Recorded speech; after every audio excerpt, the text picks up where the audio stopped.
Welcome to Uncle Jimmy's podcast. Sit back, relax, and enjoy the conversation.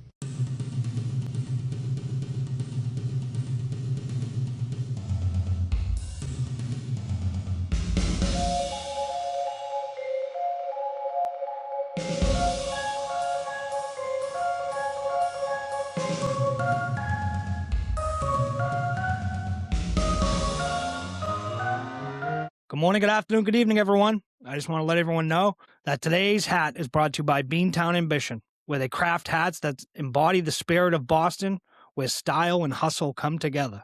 You can find them online at beantownambitionllc.com. So listen up, everybody. Stop scrolling. Turn up the volume and lock in. In a world choking on partisan poison, scripted lies, and influencer rage porn, we need voices that actually cut through the chaos. Meet Elias Martin, the no BS independent firebrand who grew up blue collar in the Orthodox Jewish suburbs of New York, then did the unthinkable in 2017. He walked straight out of what he calls a cult-like community to chase raw truth, artistic freedom, and unapologetic authenticity. Now based in Central Florida, this sarcastic millennial artist, car enthusiast, and self-described political wildcard has been dropping truth bombs since January 2020 on Politically High Tech, a powerhouse podcast that fearlessly tackles the explosive fusion of politics, AI, surveillance culture, human behavior, history, spirituality, and why our entire system feels rigged and broken. No team jerseys, no doom and gloom panic, no cheap theatrics. Just razor-sharp, systems-level analysis that calls out bad characters and nothing else. Too liberal for the rigid right. Too conservative for the radical left. Elias brings that rare New York grit mixed with spiritual depth and hard-won resilience. He's here to shadow tribal norms, restore real conversations, and remind us that real change starts with thinking deeper, not screaming louder. Elias Martin, welcome to the show, brother. Let's shake the foundations and get brutally honest. Hey, so thank you so much, Uncle Jimmy. Yeah, you all real, Uncle. This is not any BS or act. It is as real as it gets, people. That I can confirm. And trust me, I've dealt with some BS people as a native New Yorker. With Jewish neighborhoods, and well, even though if it's in Florida, but that's as great as it gets from there. But as a New Yorker, you will catch BS because you have to, or you just won't survive. Sadly. And you can see right through it as a New Yorker, right? Yep, because we've been bombarded not just with digital ads, even with real life ads. People selling water, bootleg stuff. Everything. That's a norm. That's a norm. Exactly, it is a norm. So we ready for some questions to get into your life, brother? Sure. All right, Elias, you bolted from a cult-like Orthodox Jewish community in 2017. What was the raw, gut-wrenching breaking point that finally shattered the illusion, and how did it turn you into the merciless authority slayer you are today? Well, how I got out of that, I don't know about the whole Jewish community thing. New York is too diverse for that. I'll just say this. The whole, I used to be afraid to speak. But the more afraid I become, the more timid. It's like I was some sort of silence enabler to the chaos. So I just said, well, if I do it the other way, even though I'm afraid, let's just be honest, maybe you can make a difference with a question mark, because I was still uncertain. And by the time I saw, and this is even before the old J6 and all that craziness, I will say the pandemic was the one that finally broke that hesitation I had for such a long time. I said, I only speak up when my life is in danger or you're messing with my family. That the hesitation is gone right there. But I decided to expand that more into politics because I've seen so much crap for both the left and the right. And then just to give you just a very brief, unless you want to dig deeper, that's fine. Very brief. I started as a very moderate Democrat when I first joined politics as 18. I wasn't a progressive because I know some of the socialist policies were a bit flawed to me. Don't get me wrong. Some of it, I think they have some points. I think we should try the healthcare system, something like that, and maybe get rid of dark money out of politics. Those are things I agree with progressives easily. They got fine points there. But I started as a very moderate Democrat because some things I tend to agree with Republicans, like the military and gun ownership. And, I gotta say the Republicans lost all credibility with the 1A, and they had a chance to keep that. But both parties are not credible when it comes to the First Amendment. You got to express yourself, even if it's quote unquote politically incorrect. And we gotta just be raw and honest. If you're gonna lecture people how to talk And, and you gotta respect people. They're the product of their time. You can't expect some, no offense to the season. I refuse to use the word elder. Season, you're not gonna lecture them to talk a certain way all of a sudden. They've been talking this way. They brought up an environment. They came from a different time.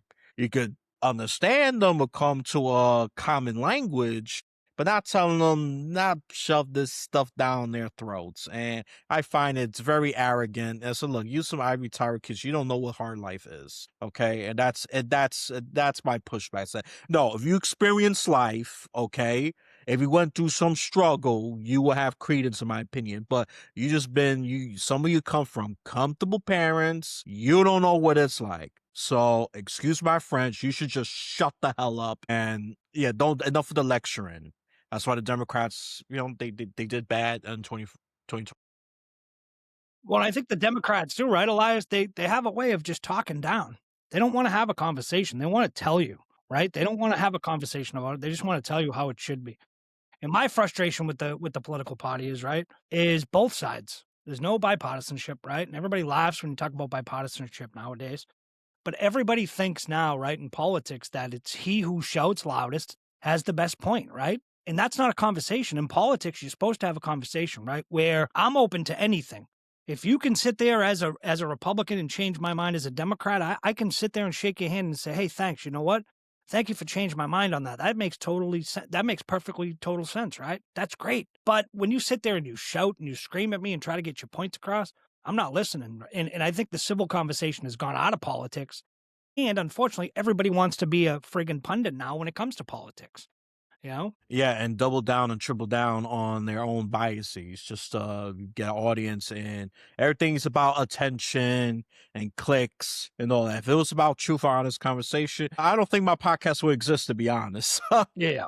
I'm gonna be honest. I don't, and I'm trying to do my part. And let me go bash the Republicans now. They're heartless and simple with their messaging. It's simple, but they're more heartless. Yeah. That's why I criticize the Republicans. They are far more heartless than the Democrats. That's a big flaw. And you heard it in Pat Bundy, even some of Trump's rhetoric. They are definitely more heartless. They have simpler messaging. She got fired today. Yeah, a little too long, but hey, better late than never, I would say. One of the few good things he has done. The next you should go for is Kesh Patel, the most pitiful FBI. Forget about politics. He's just have core incompetence. He's just another social media influencer.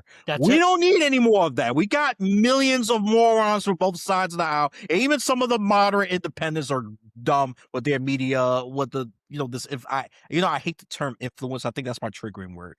When they say they're influencer, my ears are shut off. Because if I'm not seeing a substantial background or even some credentials, I'm not listening. I said, if an influencer has at least a background and some credentials, I will give it a listen. But if you're just some pretty 20-something-year-old who just looks beautiful, and this is for he or she, so let's make it gender neutral, just spewing crap, I'm not listening to you. No. I'm not going to listen to you. And I'm sure, more seasoned folks, they'll just roll their eyes, just move on to the next thing instantly. And more young people should be doing the same thing because they are a massive source of misinformation. You want to talk about the source of misinformation? That's one of them. And I could get told the media and all that, but me, I hate the two parties. I really do. I really do. I'm in a registered independent, I would say, since for a while now. I think at this point, I'm a lifelong independent. I go by what I think it's right, and there's times I'll dabble a little bit. I'll vote Democrat here. I'll vote Republican here. I go by what I think is best. If a Democrat does a good job, I'm keeping that Democrat. And the one I shout out to is Robert Jackson. He gets involved. He campaigns. He's been there for a long time because he knows eventually you just sit there and be comfortable. I mean, you will be removed eventually. That happened with some Democrat leadership. I forgot who AOC defeated, but Joe Crowley, he was the third in line, in Democrat leadership, and he was gone. He had that position for 2 decades. Yeah. So, I respect Robert Jackson. He still, he's not a young guy, but he still has that grit and hustle and bustle, and he talks to constituents directly. I respect that. That's what you're supposed to do. That's your job. Okay. Yeah. and not just sit and hide in the office like some of them do, and just only come when the cameras are there just to look good and stuff. I give him that credit. And I like Curtis Lewa, even though he's right leaning, and I like some of his policies, but New York is very blue. He ain't gonna win, and he lost miserably in the mayoral race. That was to be expected. What do you think about Mandani? So far, I try not to give a rash opinion because he really just started, but I'm just gonna say, as my preliminary opinion, I know you want an answer. He could do better on some things. I think he's doing decent on the housing issue, but is it going to sustain? Is the big question. Is there a infighting among the Democrats when it comes to the budget? So this is a real test for him to just show that he's either for real or he's just another fake progressive. Yeah.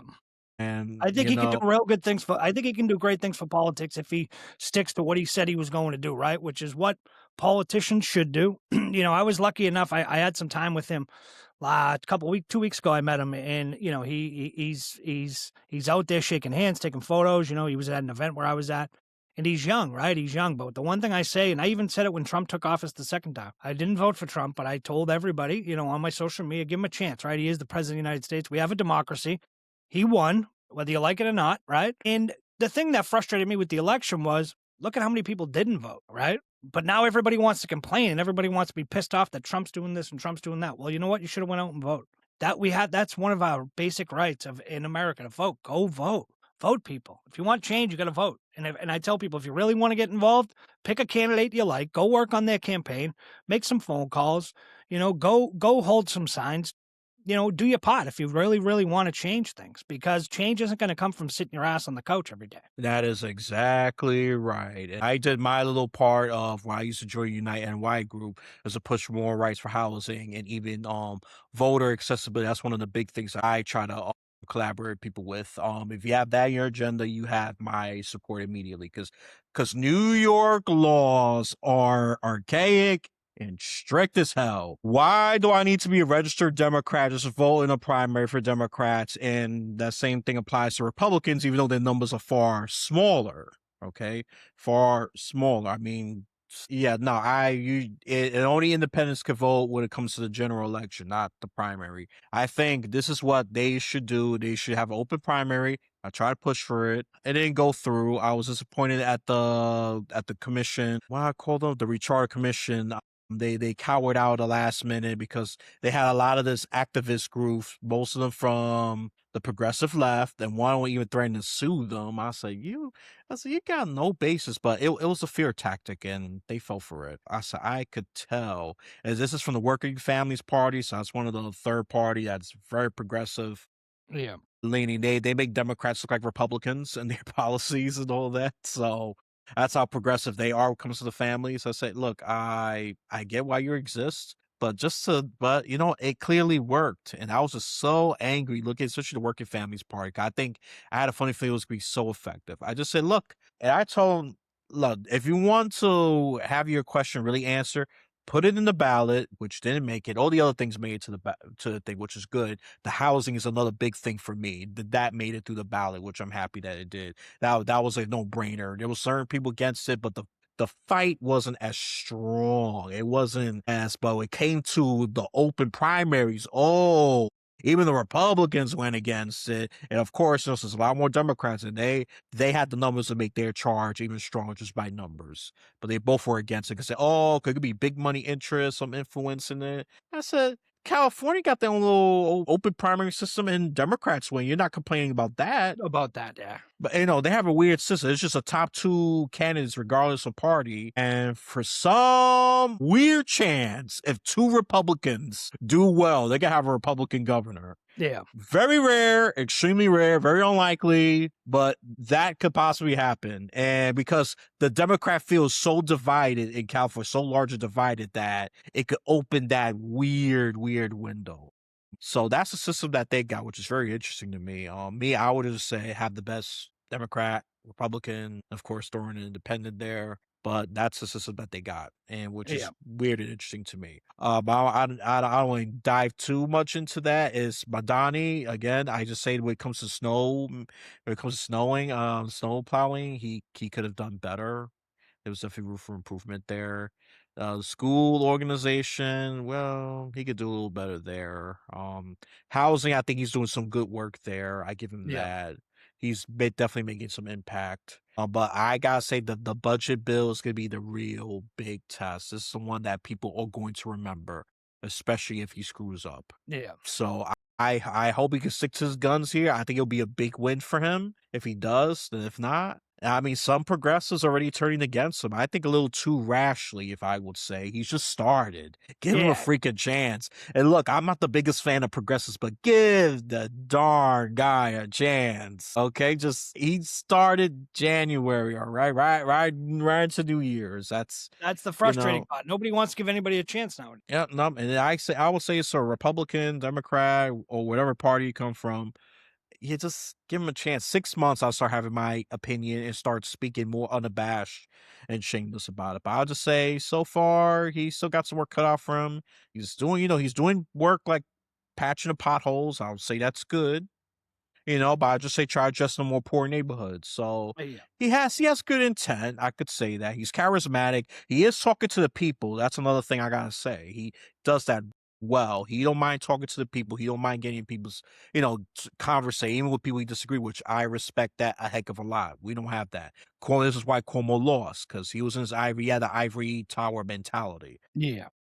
and he lost by Well, I think New Yorkers were sick and tired of Cuomo. if that was, I get that, but this is why I say name ID matters too damn much. Yeah. And I am against it. This is why he only lost by 7 points. Yeah, there are a lot of New Yorkers tired of him, but Cuomo still has like a pocket of people that are just Yeah, he loyal no still has matter his who. base that's going to go out there and vote for him, And he only lost by, I mean, the only borough he really won was Staten Island, the most right-wing borough of all the 5 boroughs. The rest was just Mondani, various ranges. Of course, Manhattan was like blowout for Mondani. And Bronx that was a smaller margin. And Bronx is such a weird, but yeah, they're Democrat, but I think some of them hold conservative values on the low. That one I gotta say, I gotta call out Bronx on that one. But we'll see. But Madani just give him time. I would say give it to 4th of July, bash him from there. I would say that's more rational. You will have something to really work with from work there. with. Yeah, give him 6 to 8 months, So, Elias, you proudly call yourself a political wild card, right? With 0 team jerseys. What's the one untouchable, tribal, sacred cow you get the most savage, guilty pleasure destroying on air? Whoever is winning. If I could disrupt the winner, it could be Republican in one year, it could be a Democrat another. That's why I call myself kind of like the wild card. Or maybe I should change that. Maybe I'm more like the anti-establishment or just pro underdog at this point. I would say right now, when it comes to, which I'm not going to dig deep into it unless you want further questions. Like I said, I could talk and ramble on for a while. So No worries, feel brother. free to just feel free to cut me. No, this is your show. I want to respect. I want to make sure the audience is getting the value. That's why I allow this. But when it comes to like the House right now, before it was kind of looking like it was very Republican. Now it's very Democrats. I would say pretty nicely Democrats, as long as they don't fumble massively, they should get the House. Yeah. Okay. And they need to get something. But the Senate, it looked like it was favoring Republicans. Now that's some polling says it's a toss up. Yeah. Toss up because the Trump MAGA brand is imploding. It's been imploding. Well, it doesn't help, right? $1 billion a day we're spending in Iran, right? Gas is up. The gas is up here probably $1.10 since the start of the war, right? In families right now, families are struggling as it is. So think about it, right? Adding on an extra $1.10 a gallon of gas, which is what every family needs. They need gas. They need gas to get the kids to school, gas to get to work. Right? They could be taking that out of their budget. Their budget's probably strained already. And here we are, right? Trump promised us no new wars. And then he takes us into a war, right? With no explanation. It was they have nuclear weapons, right? But I thought we got rid of those last year when we bombed them. Then it was Israel was going to attack, so we're going to attack them first so they don't attack us. And every day Trump's machine comes out and they talk about something new, some new reason why we're at war, right? At least with Bush, right? When Bush went to war with Iraq, he went and toured the country for a year and told the country everything. Hey, we're going to war. This is the reason we're going. And he made a case for it. President Trump just by himself just did it, right? It reminds me of, the Chinese president and Putin, right? That they can do whatever they want. And don't think that Trump doesn't think like those guys because he's up there. That's why he wants to get out of NATO. He doesn't believe in any help. He believes we can do it ourselves, right? And it's such a tough time in America right now because politics has become so divisive. But Trump's done that. Trump's been able to, his branding and his messaging has done that. If people don't see that, right? I say this all the time, right, Elias? If President Trump was to send to his voters a package with a package of Kool-Aid in it and told them, drink this tonight at 12 o'clock, right? How many of them would you think would drink it? I would probably say 60% of them, 70% of them would drink it, right? And that's the scary part, to think that they would follow this guy to the ends of the earth. Look, I love politics. I'm going to be down in D.C. in a month doing the legislative side of things with my union, and I love the politics side of things, but there is no politician that I would that I would run with off a cliff. Nor would I, hitch my wagon to them and say, hey, this guy's the best. I'd do anything he says, right? You talked about January 6th a little bit in the beginning, right? That was the most disgusting thing I've ever seen. And then they still elected him president, Yeah, there is a lot I could say about that. And I totally agree. I actually agree with you. Yeah, J6 completely disgusting. It drove a lot of people away from Trump. And it's the thing is, I did have an instinct. So I'm just gonna sit this one out, but I just know some chaos was gonna happen. I said, whoever's president, so be it. Yeah, that's democracy. So it was Biden, not my favorite, but but the slow kind of helped things a little bit. Compared to what Trump is like, going 300 miles per hour just without thinking and consequences and all that. So we got, and I always say, look, two old white fools. I said, none of them are just getting my vote. I just work around whatever. Biden is president, so be it. Trump is president, so be it. I'm not going to complain as much because I wasn't as vested. I was focused more on state and local politics. Yeah. And I always say people should vote more on local politics than your damn president, because the federal policies don't impact you as much as local and state. They affect you. Yeah, once they're out there, especially enforced effectively. Oh yeah, it's going to impact you on whether you like it or not.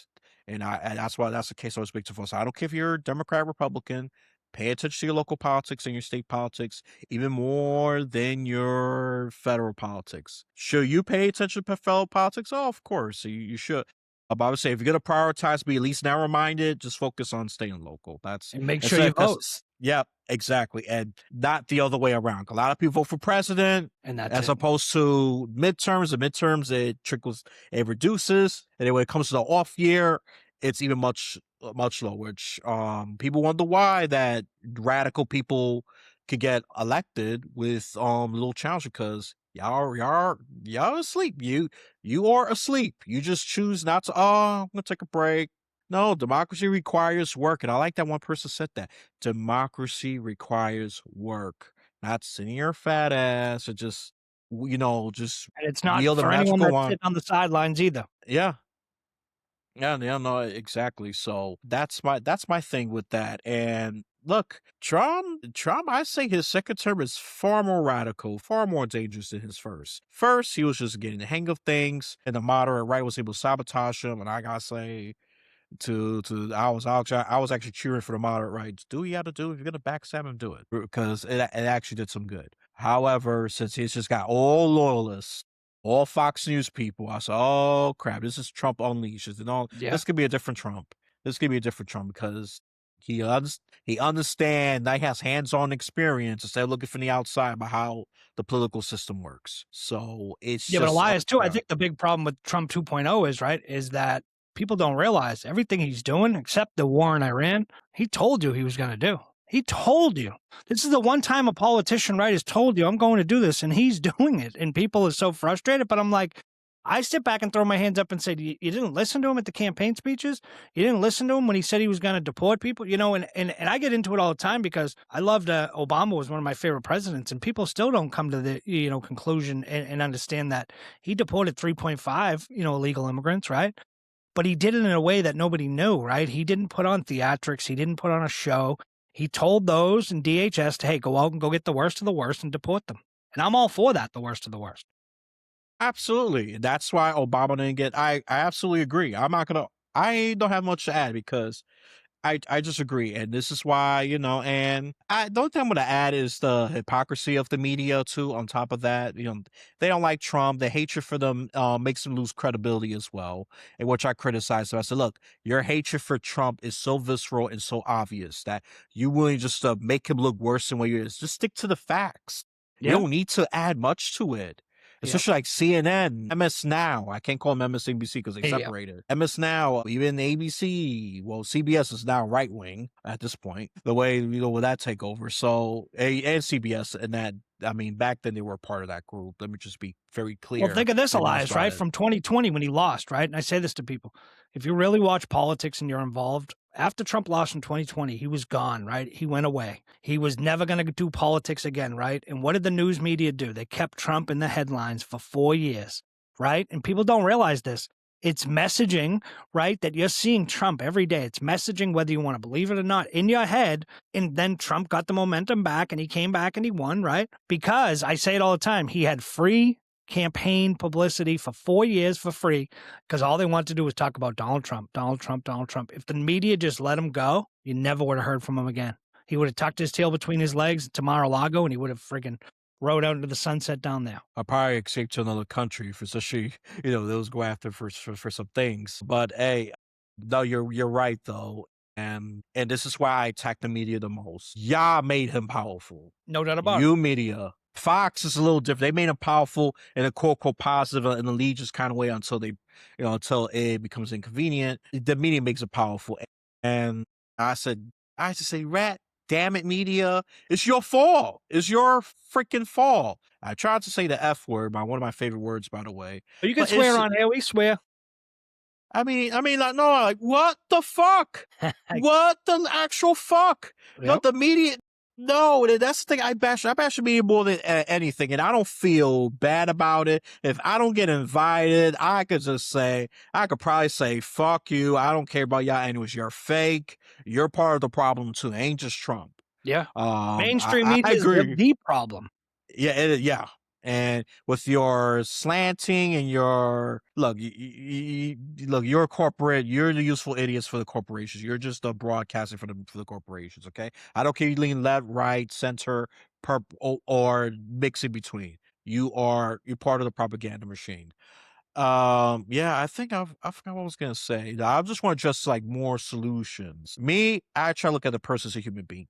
I personally don't care if you're a Democrat or Republican. That's not my issue. My issue, and we already alluded to this, especially about people following Trump to the ends of the earth, the cult rabid thinking. I'm attacking more about how you think of things. I don't care if you're a Democrat or Republican. If you got a sound head, you have conversations, you're willing to debate. Look, I encourage debate. You can stick to your opinion, but as long as have a reason and rationale and even defend it, if you can do a little theatrical, a little fun here and there, yeah, just keep it. I'll just say my recommendation is just keep it lighthearted. And Obama was good at that. He was the last best orator as president. I gotta say that he was the last world-class orator. I don't care if you lean right, even the right even respects. I mean, even Newsmax even plays Obama's speech, so that's their indirect acknowledgement of his superior orator skills. Biden and Trump, they suck. They're bad orators. Both of them. And I don't care about. Look, you can say I drink the blue pill, red pill, whatever pill you want. I try to take any pill, even the black pill, because black pills lead to nihilism, and I don't want you to be a nihilist. This country can be saved, despite the chaos that's going on. Just talk, listen, and then just work your way from there. And then you got to test the waters a little bit. If you know it's gonna be a sensitive topic, make sure you're thoughtful about it. Make sure you're prepared, because if you're not prepared, then you're just starting a firestorm. When people forget, we're still a young democracy. We're only 250 years old. Yep, this year. We're very young, right? So Trump's back with a massive mandate, right? Be brutally honest. Has this administration delivered real, tangible quality of life wins for working Americans, or is it just rebranded partisan theater dressed up in a red tie? I think we all know the answer to that one. It is just Rebrand, and I love the way you frame that question. That's just creativity. Come on, you gotta give you a wholesome props right there. I love that frame because it's just so creative. So let me see who's gonna go with this. Normally I'll just say, oh, I already got an answer right there. So I gotta listen. I gotta listen. You come on, it's rebranded, boss. They ain't working anybody. Like the tangible results, even the economy that used to have credibility on, which is shattered by the way, because you already talked about the gas prices, the food, and I Everything. mean everything. Well, sadly to say, this is the only thing I'm going to defend Trump a little bit. Not all raising prices is his fault, but I'll say with the gas and all that, it's fair. I mean, any federal policies or craziness he has done, and yeah, that's fair. But if that comes like housing market and all that, I'll blame your local politicians for that because No they're doubt the ones that about made it. it worse. Yeah. Blame, and just make sure to get out. All I'm gonna say is this is where I'm gonna praise Madani to some degree and even Hochul. They're focusing on improving housing issue because they know that we're in a housing crisis. I don't know how, even though there's a lot of empty apartments, but I'll say the cost is through the roof. I would call like an average 2 bedroom is like $4,500. Yeah, Yeah, so okay, ridiculous. so you need to be at least a multi-hundred thousandaire just to live comfortable in New York City. All right. And this is I wish I was dramatic. I wish this is just exaggeration, but no, it's sadly the truth. So as long as and I'm happy that we're doing something about it, but it's gonna take a while. And with the population stalling too, I think that could be a silver lining. I mean, New York City population hasn't really grown that much. For anything, we're losing people. I mean, expenses were flying, the pandemic. Oh, I definitely lowered tourism. Well, thanks to Trump's fear scared a bunch of migrants. You could blame him for that one too. That one, I'll say that's fair game. Yeah, it's. I mean, New York City, how they gonna generate its massive tax revenue? Oof. That's like I said, going back to Mondani, he's gonna have to navigate this real carefully. This is the one that many people gonna remember. And the progressives, I think they're being too rash so far with their criticism. Give him a chance. And this is coming from someone who's normally in the middle, right down in the middle, moderate. But I should give him a chance. I'm going along with you. I'm agreeing you're progressives on some issues. You got some pointers. I want to see what he's gonna do. He could probably prove me wrong because I'm a little cynical. Say he might be one-term mayor. That's my thinking because people probably realize that maybe socialism, progressive politics, well, not socialism, really, progressive politics. That's the exact word. It's not working in New York Not working. City.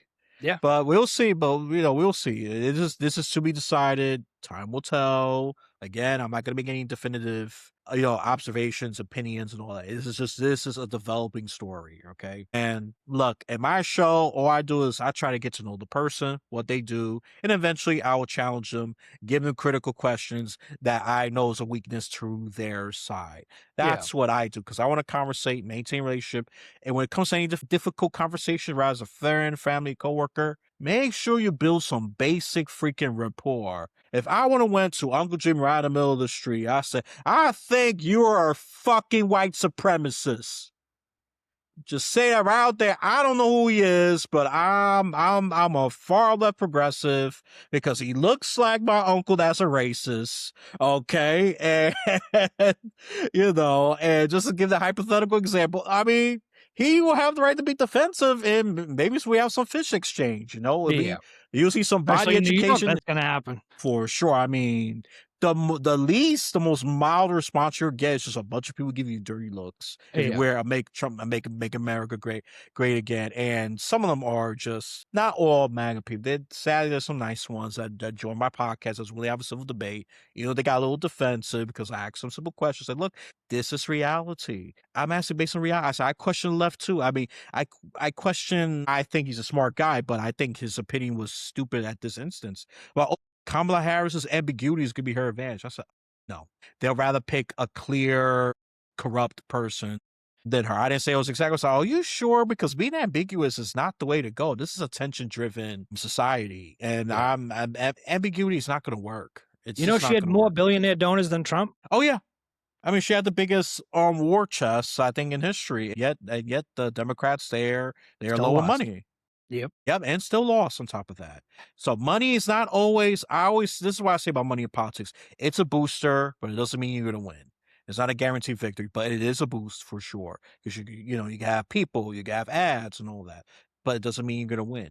To me, that was a silver lining. So, okay, that's nice at least. But Trump is a rich person, so Imagine that, a billionaire telling you, "Let's make America great again." oh yeah, for him and his And him and his friends. That's cronies. the irony of it all. Of when he says, "Let's make America great again." I said, I want to be a billionaire who wants to make America great again, who's come from the greatest country right in the world. He's a billionaire, and how much greater can it be for you, right? And it's just so frustrating. So, Elias, my next question, right? You dissect human behavior like a scalpel, right? What's the single brain dead mental trap that has both the left and the right completely paralyzed and self-destructing right now? I always blame the media. Everything's supposed down to the media because they just they put these echo chambers on steroids. That's the big thing, and I don't think a scalpel is enough. I think we need some brain cleaning fluid to wash millions of morons. If I'm going to be brutally honest, actually, I already been. What I'm saying, but yeah, so especially social media for the young people that got social media, that's the brainwashing tool. For the more seasoned folks, TV, cable. So they're doing their job of keeping their people at their tribe. And no matter what they say and do, they're correct because of something called confirmation bias, which is fueled by the echo chambers. And I know it's supposed to be like a singular, but it's so massive, I can't say it's a singular thing. And until we get that taken care of and have some real conversations, it's gonna do that. And this is why I love being part of Brave for Angels, because they're trying to bridge that gap. I say we gotta start conversation first before we can talk about policy and politics. So once you mention Trump to the left, they catch anxiety, mental illness, and all that. But if you mention, Trump to the liberal, I mean, the more if you mention Trump to the no, what am I saying? Now I'm going too fast, wrong, good. Slow down, Eli. Slow down, slow down, slow down. Sometimes Or the mind vice doesn't versa. let you. Yeah, no, I was like, rebuke, rebuke, rebuke. But, or vice versa. Yeah, they even the Republicans, they get a meltdown if you mention Barack Obama. My God, he was, he made race relations worse and all that. I agree with some of your criticism. I mean, some of the things he was somewhat right leaning. I think the healthcare thing, not the best move. But he I would say he stabilized. I would say some of the economy. You know what? Even because he inherited a screwed up economy. I mean, it wasn't a I gave him that credit. I mean, you'll never hear Republicans say that, and I mean that's a problem. But until they're out of politics and don't want to be involved, they'll be more honest with you. Like Kevin McCarthy, he's far more honest because he's not part of politics. But I'm sure if he was part of the machine still, he would just say whatever, dance around the questions and do some kind of jitsu just to avoid answering the questions. And we all know what you're talking about when someone asks a question, it could be a moderated debate or even an interview. You just get a whole bunch of fancy nothing, a whole lot of nothing to answer. That doesn't really answer it. Yeah, if you just decompartmentalize and broke down word by word what they say versus a question, yeah, they didn't really answer it. And that's part of sad media training of the politicians. If they would be more honest, I think, that'll be the way to go. And Trump, to his credit, you already pointed this out. He was really honest about some of the things he was going to do, except for the war, obviously, except for the economy, obviously. Immigrants, oh, he was honest about that one. Yeah. And, Yeah, and he told whitewashing people. history, he already gave hints on that as well. Yeah. So Elias, Trump's team, right, rammed through an executive order preempting state AI laws and created an AI litigation task force to crush conflicting regulations. Is this a ruthless genius play for American dominance, or are we recklessly handing billionaires and big tech total control with zero meaningful guardrails? It's definitely the latter. And I'm going to say this again. And this is why all the tech people got behind him, because they know they was going to get something big. And this is the juicy thing. Less regulation is good for them. They can do what they want. Will have consequences. And no, and my thing is, no, I love to use AI for some things, but we need some regulations because AI has taken a lot of people's data illegally, shared it by accident or intentional, doesn't matter, but the damage has been done. And no, this is something I don't support. I don't support any big business thing or big tech, big whatever getting stronger. And I would have hoped the Republicans would do some of it, but that's wishful thinking. That's like asking pigs to freaking fly. That's not happening. That's not happening at all. So it's definitely for the latter. And I wish it was more nuanced or complicated. No, it is simple as it get. Yeah. Is it genius? The fact, but if I'm gonna entertain the other framing, it is genius in the sense that he's just getting more control, and they benefit from each other. It's a genius in that part. In an evil way, it's genius. Yeah. When it comes I to the say it, big right? picture, Look at Trump's inauguration, right? Look at that front row. Look at everybody that was there. It's the richest people in the world, and who's benefiting the most right now? All those that were sitting in that front row. So don't think they were there just because we like President Trump or we supported him. Nope, they were there because they were counting the money before the ballots were even cast. You know? exactly. No So, argument for me. Elias, you've eviscerated, right, both parties on surveillance and privacy. Whose betrayal feels more dangerous and hypocritical under this Trump administration? That is such a good question. Like I said, I think ever since we had the Patriot Act and all that, everything's been going downhill from there. That's the best way I can answer it. And look, both parties have failed on this because both parties. I mean, the Democrats were for it, the Republicans were for it, they were united. And now, even though it's more Republican driven, but still, just the overall impact, it's just more surveillance for what? Just to control and even silence some political opponents or threaten them just because they are not going along with the hyper-partisan narrative. Trump is great. I mean, look what happened with ABC, that Jimmy Kimmel thing. Yeah. I don't like Jimmy Kimmel. I'm not a fan of him, but his 1A should have been protected. That was definitely government overreach, as clear as day. I mean, I was against Biden threatening tech companies just capitulate to it too. So I try to be as consistent as I could be. Easier said than done, because even I catch myself being a hypocrite. Say, wait a minute, I gotta think back. You gotta be honest, because even at times I gotta be my own misinformation. But what you have to do is be accountable and correct it as soon as possible. That's why I do my shows. Oh, my apologies for that. In the previous episode, I said this. The correction is, it was I actually meant that, and then boom. Because we could be our own source of misinformation. We could be a source of misinformation at times. Because sometimes we don't have enough information. We tried our best. It's limited information. We give all those rationale and excuses. But at the end of the day, we owe it to our audience to be as accurate and as truthful as possible. I don't care lean left, right, and center. If and yeah, but in terms of surveillance and all that, yeah, it's just getting crazier. And people, I don't know. I just think we need to invest more on VPNs and I know this is gonna sound like a shameless plug-in. My apologies if I sound salesy and all that, but we need to start cleaning up some of our data because the way it's been used, the way AI has been just exposing it's very reckless. I mean, privacy is dead. No doubt about it. Well, look at our president, right? Look at our vice president, J.D. Palantir, as I call him. Yeah.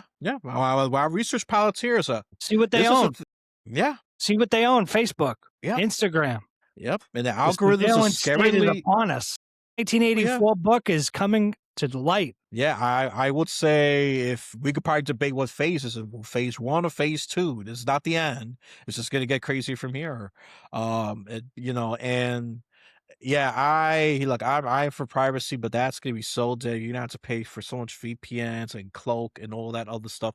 I don't know what they are. I don't got a relationship with them. Just saying out there, people, you might have to just put some money into privacy because it's just that ridiculous. Or or find a free one because there's always something out there, a free personal data scrubber or something. All I'm referring to is the pay ones because those are the ones I know right now. And this is the thing, I'll talk about tech too because it's such a huge thing. That's why I talk about technology, and I always interested in technological news for better or worse. But I think it's better to be informed about the bad stuff that's going on, so just the whole hyperbolic, oh my God, it's in the world, Terminator's coming to life, it's gonna slit us in half. It's because we are organic filth or whatever. And yeah, I mean, I could just go on for a long, long while. But we need to be vigilant about this, people. I don't care. Like I said, I don't care about your political affiliation. It's very impact to you significantly, rather you realize it or not. It's like gravity. You could choose not to believe gravity, but it's gonna happen. Try jumping off that cliff.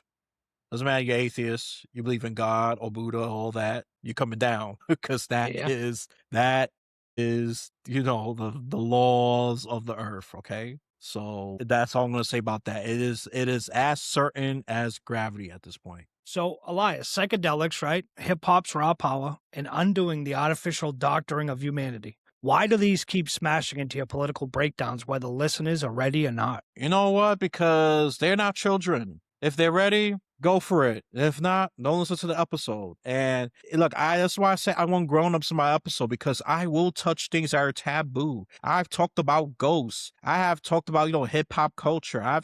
You know, and it's just, look, freedom of choice, and I try to follow that as much as I can. And I will just say this. Look, humanity is evolving, and not just in a mental sense, even in a spiritual sense. And it's up to you to be ready. And then some of you who were skeptics before end up being convinced. Watch the episode about how enlightened that you're gonna be now that you're open to it. I don't judge you. Some people are at different phases. Some is at the beginning, some choose to reject it, some are advanced. But it's just whoever, and that's why I say I don't mind going to this weird stuff. And we talked about ghosts and all of that, and I gotta give a shout out to her. She confirmed some of my thinking of that. So I think they do exist, but not in a Suki Casper esque kind of way, or some cheap Halloween, but I think they have some certain impacts and things like that,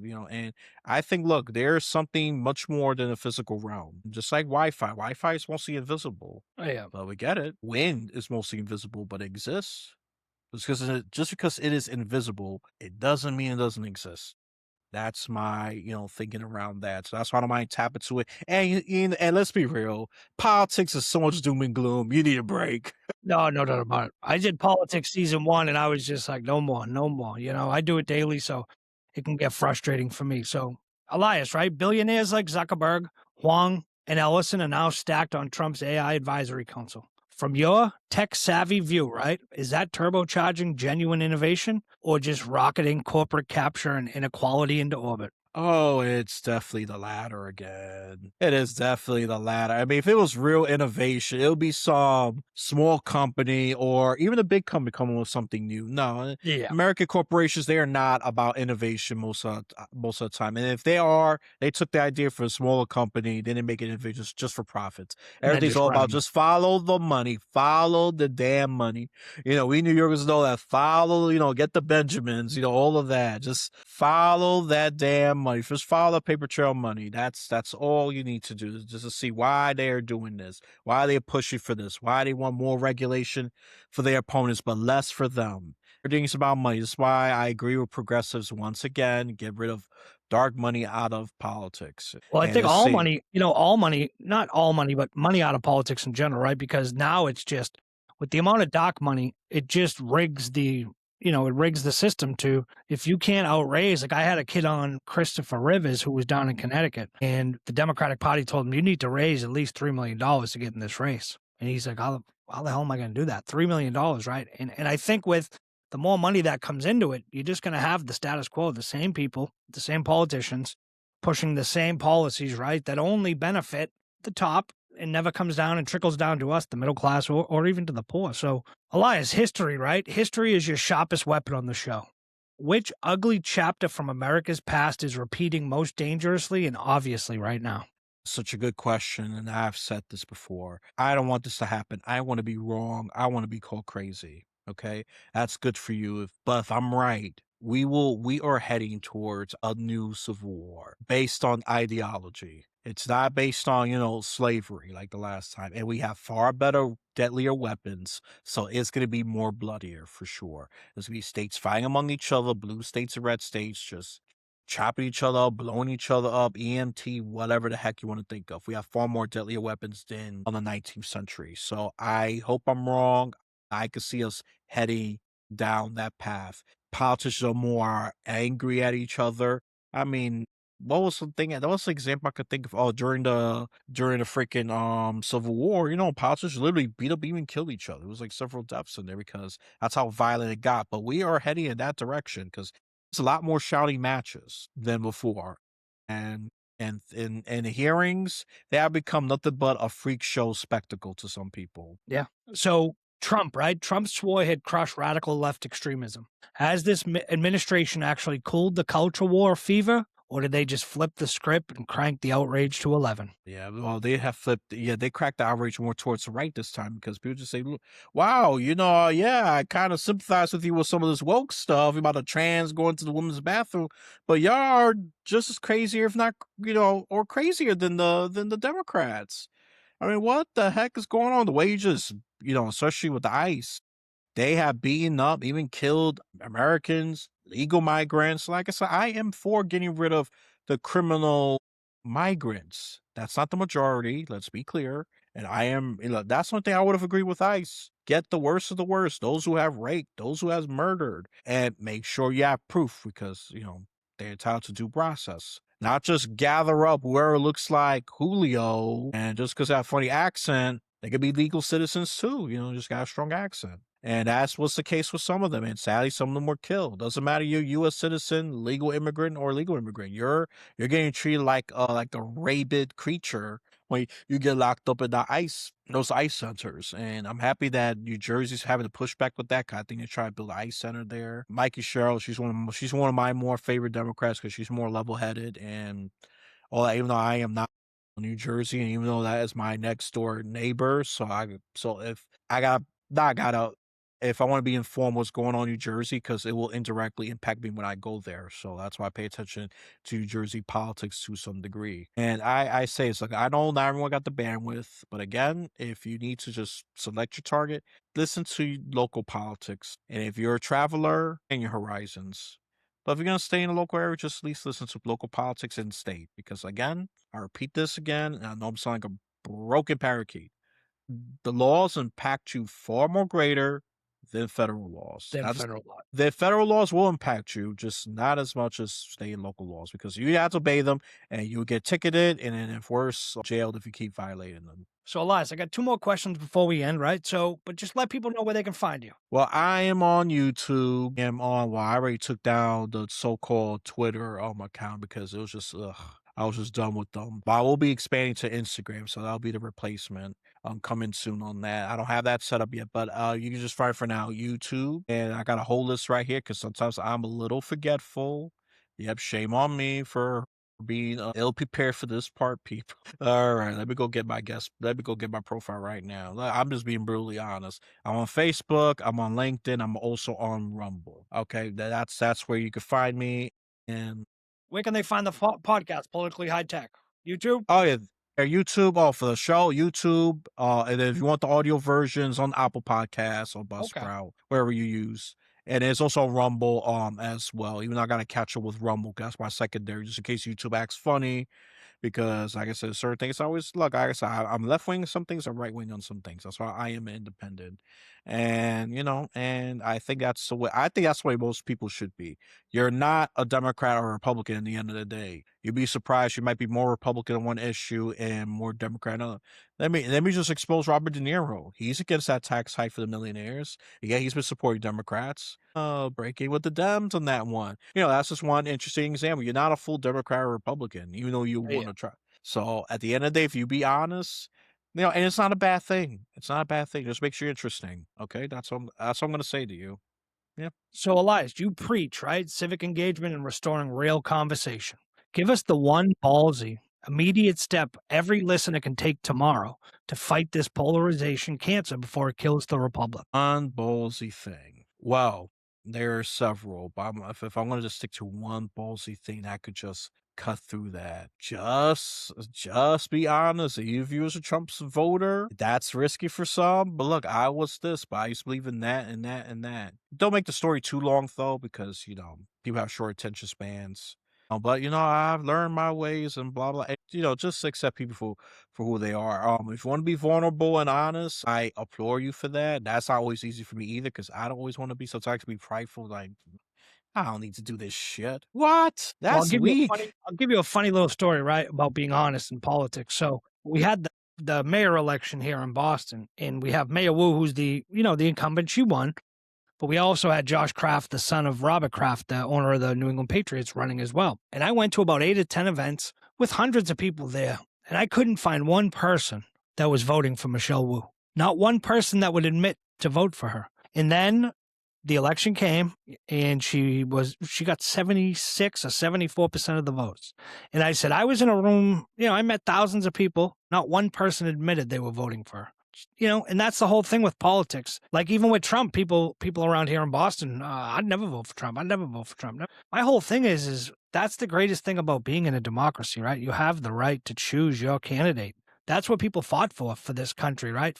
To be free. So if you do love Trump and you do want him, you respect him and you think he's the best, let people know that, but also come with some facts and let me know why he's the best president ever, not just because he wears a red tie and he's a billionaire and he's up in the ivory tower telling us, Trump's the guy that tells us do this, don't do what I do, but do as I say, right? And that's the frustrating part. So last question, Elias, right? If you could strap every politician in DC into a chair and force them to listen to just one episode of Politically High Tech, which one would it be and why? And what brutal, uncomfortable truth do you hope it hammers into their heads? It'll be the one with Phyllis Love because she's about healing, bringing these people together. That's the one I'll put because she's very therapeutic. I know some of her political leanings, but I'm not going to expose that. But it's about bringing people together, have an honest dialogue. And she has that restorative therapeutic voice. I'm giving a shout out to her. I think people should book her on too. So she did ask me to do this. She's not even aware that I'm doing this, but I said she's one of those just trying to heal people together. So we are very aligned on that. Even though I am more political, sometimes psychological, technological, she's definitely more human. And send her my way, Elias. I would love to have her on. Yeah. I will definitely do that. I'll give her contact information on that because she's about healing, bringing the people together. So I will force them, and not just that, I'll put it on reloop because I know they're hard headed and amplify the volume. That's the thing I will add to that. Any episode with Phyllis, love it. I forget the exact numbers, but she's about restoring, bringing America together. You can have your ideas. That's not the problem. It's how you go about it and turn into a bloody tribal team sport. That's the issue itself. So, Elias, from the bottom of my heart, thank you, right? In an age where so many voices divide and distract, you showed up today with courage, clarity, and that unbreakable blend of street smart grit and genuine spiritual insight. You've reminded every single listener that we don't have to pick a tribe. We can pick truth instead. That resilience isn't just personal, it's the fuel our country needs right now to rebuild stronger, wiser, and more united. Your journey, walking away from what no longer served you, building politically high tech from the ground up while holding down real life and refusing to peddle hype or despair, is nothing short of inspiring. You've given us tools, not just takes. Hope rooted in reality. A blueprint for thinking critically in a world that rewards outrage. To every listener, go dive into politically high tech. Follow Elias. Let his independent fire spark something in you, because voices like his are how we restore real dialogue, reclaim our shared future, and prove that America still has what it takes to rise. Elias, brother, you're a beacon in the noise. Keep questioning everything, keep creating, keep leading with that authentic heart and sharp mind. That work you're doing matters more than you know. You're making a real difference, and we're all better for it, my friend. Thank you. Come back anytime. God bless you. Stay strong and keep shining that light for all of us, brother. No, thank you as well, because you could have just changed your mind and closed the door, but you did. So it takes courage on your part as well. Let's just reciprocate that. It takes both of us. And it takes you, the listeners, too. You have more power, dude, than you think. I used to be like you. This is my final closing. I used to be like you, powerless, hopeless, hesitant. But if you don't do anything, and there's this quote, I'm going to butcher it. Evil wins when good people do nothing. Yeah. Leave it at that. We're going to leave it at that. We're going to end on that note. Hopeful.